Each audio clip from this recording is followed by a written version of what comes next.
বিজয় দিবসটা আমাদের। আজকে দেখলাম ইন্ডিয়ার প্রধানমন্ত্রী নরেন্দ্র মোদী, সেই গুজরাটের কুখ্যাত কসাই নরেন্দ্র মোদী সেখানে বসে বসে স্ট্যাটাস দেয় যে এই বিজয় দিবস নাকি তাদের, ইন্ডিয়াদের। বলেন এরা কত বড় খারাপ, আমার দেশের দিকে তারা কি পরিমাণ ষড়যন্ত্র নিয়ে ব্যস্ত আছে।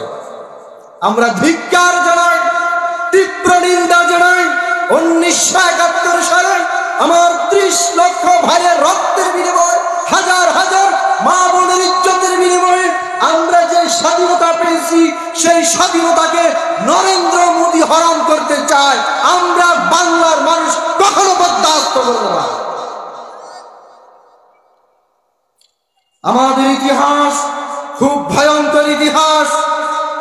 আমাদের ইতিহাস 47-এর ইতিহাস, আমাদের ইতিহাস 52-এর ইতিহাস, আমাদের ইতিহাস 71-এর ইতিহাস, এই জাতির ইতিহাস 90-এর ইতিহাস, এই জাতির ইতিহাস 24-এর ইতিহাস। সুতরাং আমাদের সাথে কেউ পাঞ্জা খেলতে আসবেন না।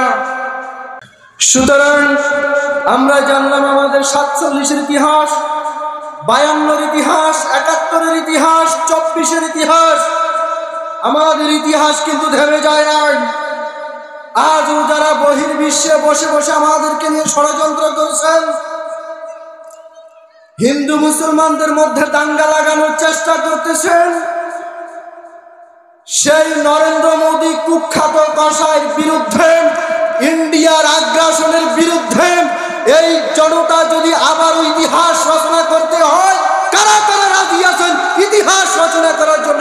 দুহাত তুলে আমার রবকে দেখান। নারায়ে তাকবীর, নারায়ে তাকবীর। হাত নামান। আমরা বহির্বিশ্বের কোন ষড়যন্ত্র বরদাস্ত করব না। আমার দেশের দিকে, স্বাধীনতার এই ভূখণ্ডের দিকে যারা চোখ তুলে তাকাবে, সেই নরেন্দ্র মোদী এবং তার দোসরদের কবর রচনা করা হবে। এই জমিনে তাদেরকে থাকতে দেওয়া হবে না।